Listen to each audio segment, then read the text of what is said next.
National Herald मामले को लेकर कांग्रेस के नेतृत्व में आज सदन के बाहर विपक्ष ने प्रदर्शन किया।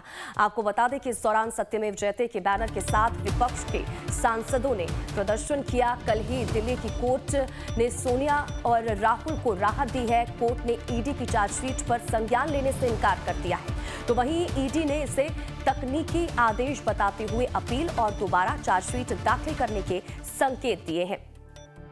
और इसी को लेकर देखिए, क्योंकि सुबह आपको बता दें कि मल्लिकार्जुन खड़गे की तरफ से प्रेस कॉन्फ्रेंस भी की गई, बीजेपी पर इस पूरे मामले को लेकर हमला भर भी वो होते हुए नजर आए और अब ये प्रदर्शन आपको बता दें किया गया है कांग्रेस की तरफ से। तो नेशनल हेराल्ड मामले को लेकर कांग्रेस के नेतृत्व में आज सदन के बाहर विपक्ष ने प्रदर्शन किया है।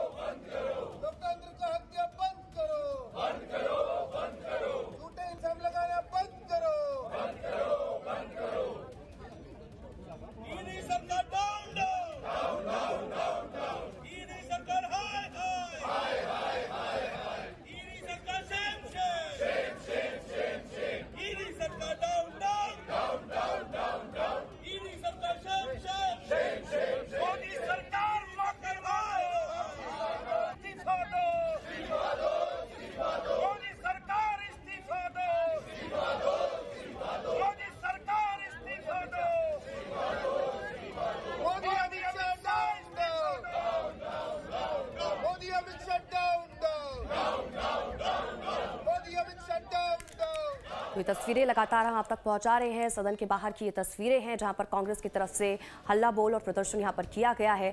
कमलेश ज्यादा जानकारी के साथ इसी खबर पर हमारे साथ लाइव जुड़ चुके हैं हमारे संवाददाता सीधारू कमलेश, जो करेंगे जानकारी लेंगे।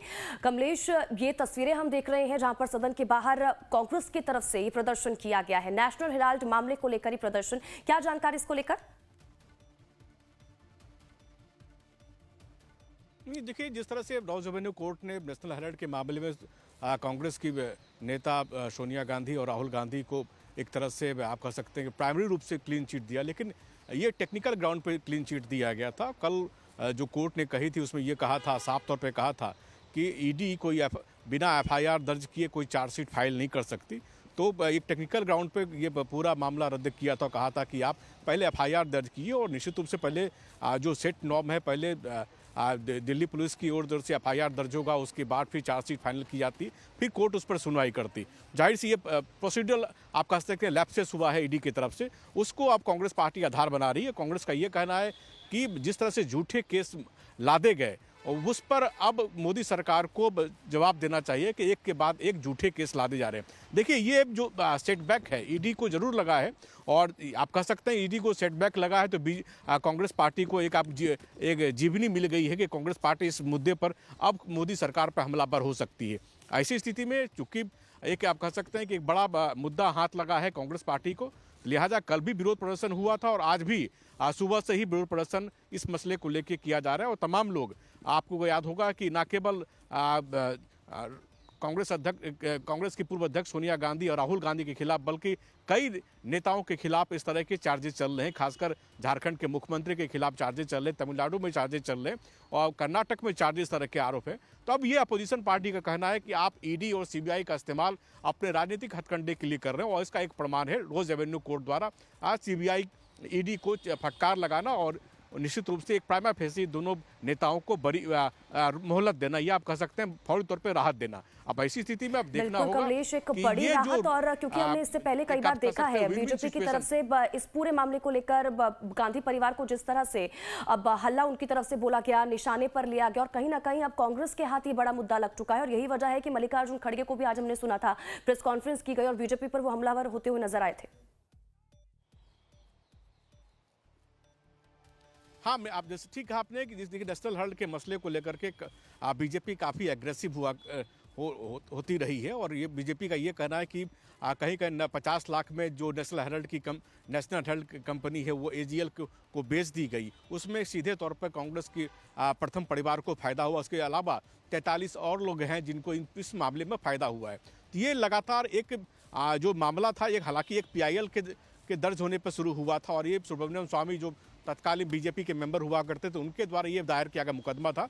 लेकिन इसको बीजेपी ने बहुत तेजी से लपका और सीधे सीधे करप्शन का आरोप लगाते हुए ये कहा कि जिस स्वतंत्रता से पहले जिस कंपनी का गठन किया गया था स्वतंत्रता आंदोलन में जागरण फैलाने के, जन जागरण के लिए, उसी कंपनी को कांग्रेस पार्टी से दोनों नेताओं ने खरीद लिया। इस औने पौने दाम पर खरीदा। उस पर हो सकता है कि कई तरह की त्रुटियां रही होंगी, लेकिन ये जो कल का कोर्ट का आप कह सकते हैं का फैसला था या कोर्ट का जो ऑब्जर्वेशन था ईडी के मामले में, वो कहीं तरह से एक फौरी राहत लेके आई है इन दोनों नेताओं के लिए और कांग्रेस के लिए भी। हो सकता है कि ये नज़ीर बन जाए।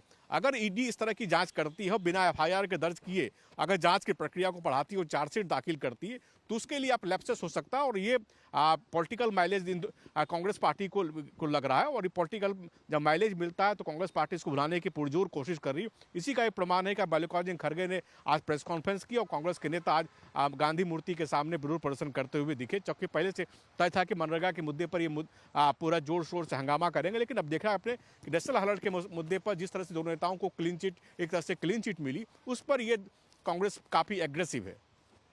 अच्छा कमलेश, ये भी बताइएगा कि बीजेपी की तरफ से इसको लेकर क्या कुछ कहा जा रहा है, क्योंकि हम कुछ नेताओं को भी सुन रहे थे, उनकी तरफ से ये भी कहा गया कि ये सिर्फ फौरी राहत है, अब कुछ ही दिन की खुशी है, तो क्या कुछ प्रतिक्रियाएं बीजेपी की तरफ से इसको लेकर?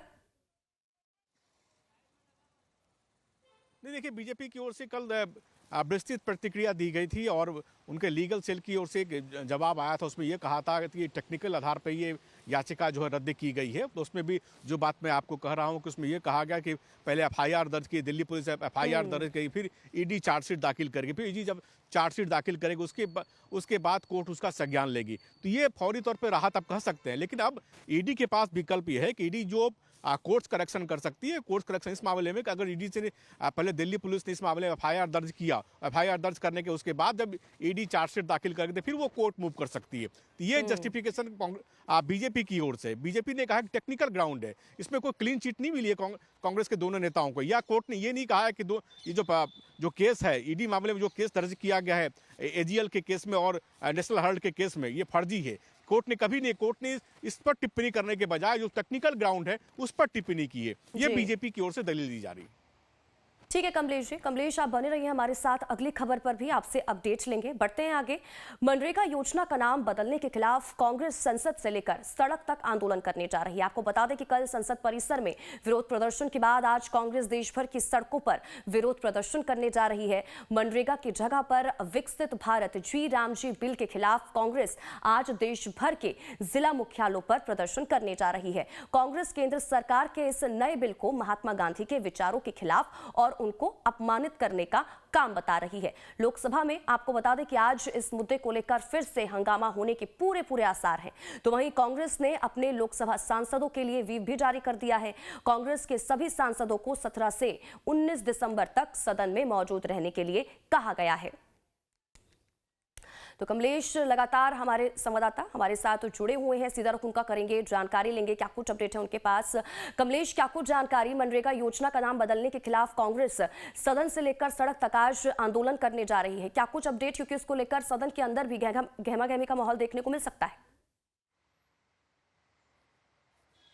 देखिए, बिल्कुल गहमा-गहमी देखने को मिलेगा आपको, चूंकि कल जिस तरह से बिल इंट्रोड्यूस किया था विकसित भारत रोजगार और गारंटी योजना, जिस तरह से सरकार ने नाम चेंज करके जी राम जी योजना की है, उस पर जब इंट्रोड्यूस किया रहा था उस समय ही आपने सुना होगा लोकसभा में कि दोनों हाउस काफ़ी शोर शराबा हुआ था। लोकसभा में तो प्रियंका गांधी काफ़ी एग्रेसिव भी हुई थी। ऐसे मसले पर आप जब सरकार ने फिर इस बिल को पास कराने को लिस्टेड किया, यानी आज सरकार बिल पास कराने की सोचेगी, तो ऐसे स्थिति में हंगामा निश्चित रूप से होगा।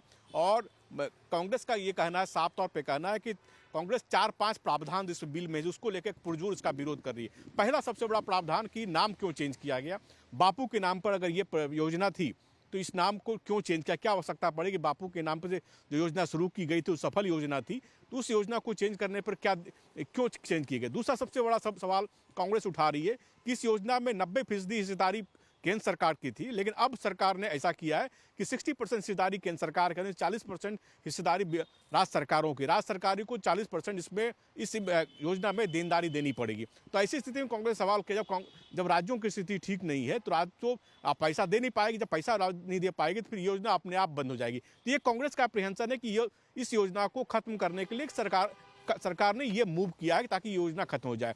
दूसरी तरफ एक सबसे बड़ा जो लूप होल कांग्रेस बता रही है कि इस योजना में आपने पंचायत के जो अधिकार थे, पंचायती कानून में जो अधिकार दिए गए थे इस योजना में, उस पंचायत के अधिकार को आपने खत्म कर दिया और सेंट्रलाइजेशन कर दिया पावर का। यानी केंद्र ही तय करे किस पंचायत को कितना पैसा जाए और किस प्रोजेक्ट में पैसा जाए। ये 3 बड़े मुद्दे हैं जो कांग्रेस उठा रही है। लेकिन सरकार का भी अपना दावा है। सरकार कह रही है कि ये 125 दिन में रोजगार बढ़ा दिया है, करप्शन होता था, करप्शन को रोकने का प्रयास है। ऐसी स्थिति में अब देखना ये होगा कि किस तरह से कांग्रेस पार्टी इसको लेकर आगे बढ़ती है। लेकिन दोनों हाउसेस में दोनों ही दल की ओर से व्हिप जारी है। दोनों को पता है कि सरकार चाहेगी बिल पारित कराने के लिए और कांग्रेस चाहेगी इसका विरोध करने। अब देखना होगा इस विरोध और समर्थन की इस राजनीति में क्या ये बिल पारित हो पाता है या ध्वनि मत से पारित होता है या फिर डिस्कशन भी इस बिल पर हो पाता है। अगर डिस्कशन होगा तो अब निश्चित रूप से नोकझोंक दिखाई को मिलेगा। बीजेपी कांग्रेस चाहती थी कि इस बिल को सिलेक्ट कमेटी को भेज दिया जाए, लेकिन सरकार ने ऐसा नहीं किया। सरकार चाहती है कि बिल को आज ही पारित कर लिया जाए। ऐसे में जब सरकार पारित कराने की कोशिश करी तो काफ़ी शोर शराबा हंगामा आपको देखने को मिल सकता है। बिल्कुल कमलेश, और क्योंकि देखिए एक तरफ तो महात्मा गांधी के विचारों के खिलाफ और उनको अपमानित करने की बात यहां पर कांग्रेस की तरफ से की जा रही है, और इसके अलावा देखिए हमने प्रियंका गांधी को भी लगातार हम सुन रहे हैं, उनकी तरफ से भी कहा जा रहा है किस तरह के बिल सरकार की तरफ से लाए जा रहे हैं, बिना चर्चा के उसको पास कराया जा रहा है, तो ऐसा नहीं चलेगा। अब क्या सरकार की तरफ से इसको लेकर कहा जा रहा है, किस तरह की रणनीति सरकार की इसको लेकर? देखिए सरकार ने इस बिल को लिस्ट किया है। दोपहर 2 बजे बिल पर चर्चा कराने की कोशिश होगी और उसको पास कराने की कोशिश होगी। सरकार कह रही है कि हम चर्चा कराने को तैयार हैं, लेकिन अगर अपोजिशन पार्टी इस बिल के पारित कराने पर ही रंगा डालेगी, फिर सरकार के अलावा इस बिल को ध्वनि मत से पारित कराने के अलावा कोई विकल्प बचेगा, क्योंकि सरकार के एजेंडे में बिल्कुल साफ है कि सरकार इस बिल को पारित कराना चाहती है।